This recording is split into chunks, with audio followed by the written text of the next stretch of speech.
Hi hello जय महाराष्ट्र. माझ्या चॅनलमध्ये तुमचं मनापासून स्वागत आहे. श्री स्वामी समर्थ. स्वामी कृपेने तुमच्या मनातील सर्व इच्छा पूर्ण हो आणि तुमचा दिवस आनंदाचा जाओ. तर कशा आहात? तर आपल्याला तलाठी भरतीची तयारी करायची किंवा मग कोणत्याही सरळ सेवेची भरती करायची आहे तर बेसिक तयारी कशी करावी, कोणकोणती बुक लिस्ट वापरावी, स्ट्रॅटर्जी कशी असावी, घर मुलं जीही आपल्या सांसारिक जबाबदाऱ्या आहेत त्या सर्व सांभाळून आपण कशी तयारी करायची याविषयी मी छोटेसे व्हिडिओ तुमच्याशी शेअर करणार आहे. तर लवकरात लवकर चॅनलला सबस्क्राईब करून ठेवा आणि बेल आयकॉनसुद्धा नक्की प्रेस करा. यानंतर पूर्ण कसं सध्या तर तलाठी भरती ही MPSCकडे गेली असं म्हणजे 99% तर गेली असं सांगतायत. तर IBPS किंवा मग TCS एक्झाम घेणार ते त्यांचं पॅटर्न वेगळं होतं आणि MPSCचं पॅटर्न वेगळं आहे. तर आता करायचं काय आणि परीक्षा कोणत्या पद्धतीने होईल, सरळ सेवेने होईल का गट कच्या ज्या एक्झाम होतात कंबाईनच्या तर त्या होतील.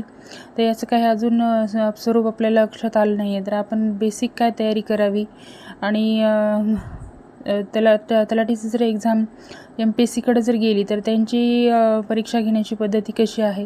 तर TCS IBPS कंपन्या ज्या प्रकारे एक्झाम घ्यायच्या तर त्यांचा पॅटर्न वेगळा होता आणि ह्यांचा पॅटर्न थोडंसं वेगळा आहे. तर काय करावं हे काय कळत नाही. तर आपण सुरुवात कशी करावी, बेसिक अभ्यास कसा करावा. ज्यांनी MPSCची तयारी करतात त्यांना तर काही प्रॉब्लेम होणार नाही, कारण त्यांना त्यांचा पॅटर्न बराचसा माहिती असतो आणि तेच सिलेबस राहील. तशाही तलाठी भरतीसाठी सरळ सेवेमार्फत जर एक्झाम घेतली तर त्याच्यामध्ये 4च सब्जेक्ट आहेत, मराठी, इंग्लिश, मॅथ, रिजनिंग आणि GS GK. तर हे विषय तर या विषयाविषयी आपण एखादी बुक लिस्ट सांगू पण शकतो. पण आता MPSCकडे जर एक्झाम गेली तर त्यांनी काय सिलेबस सांगतील, म्हणजे एक्झाम कोणत्या पद्धतीने होतील. तर GSवरचा त्यांचा जो क्वेश्चन असतात ते खूप हार्डली येतात आणि मराठीसुद्धा त्यांची एक लेवल आहे विचारण्याची, तर तीही खूप म्हणजे सिलेबस तर तोच राहील, फक्त क्वेश्चन आणि ते म्हणजे त्यांची प्रश्नावली, प्रश्न विचारण्याची पद्धत ही थोडीशी चेंज होईल. तर ते अवघड जातील.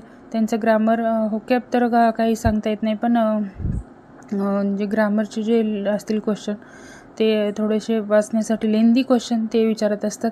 तर यासाठी आपण एक उपाय करू शकतो की आपल्या जे मागच्या वर्षीचे जे MPSCने घेतलेल्या ज्या पेपर आहेत तर त्या सर्व पेपरचे प्रिव्हियस क्वेश्चन आपण त्याचा सराव करू शकतो बेसिक तयारीसाठी. तर आपण तसंही काय स्ट्रॅटर्जी असावी सुरुवातीची, तर एक्झाम IBPS घेऊ या फिर TCS घेऊ या फिर MPSCकडे जाऊ. तर आपण काय आपल्या पद्धतीने आपली तयारी ठेवावी. 5 ते 6 महिन्यापर्यंत ॲड पडू शकते अशी शक्यता सांगतायत. मागच्या 3 वर्षापासून तर भरती झालेली नाही आहे आणि 2400 म्हणजे 2500च्या पुढूनच पद येण्याची शक्यता आहे असं पण सांगतायत. तर असो, त्यातली सर्व एक पोस्ट आपली आहे असं म्हणून आपण तयारीला लागूया. तर काय तयारी असावी हे जर मी तुम्हाला सांगावंसं वाटत असेल तर मी नक्की सांगणारही आहे.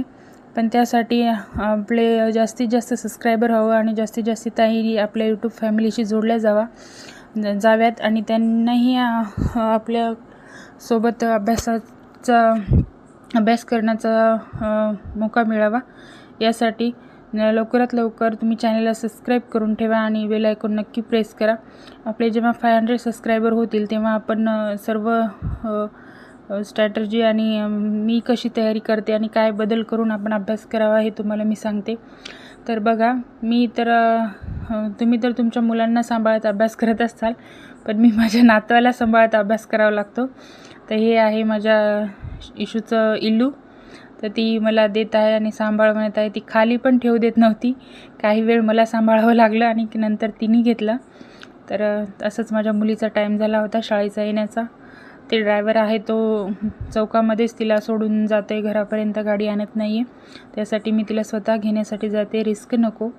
मुलांची काळजी घेणं सध्या काळाची गरज झाली आहे.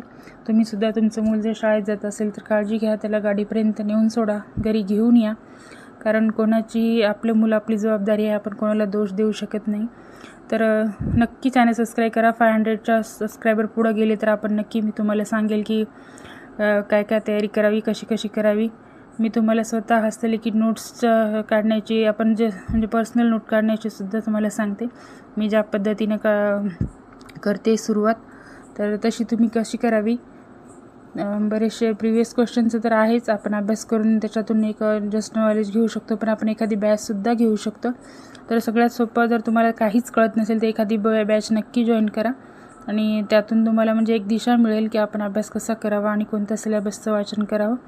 तर ह्या माझ्या गोंडस मुली दोन्हीही मला कशा मदत करतायत बघा. सहज मी त्यांचा व्हिडिओ काढला होता. तर त्यांच्याविषयी एक कमेंट नक्की करा. भेटूया पुढच्या व्हिडिओमध्ये. तोपर्यंत श्री स्वामी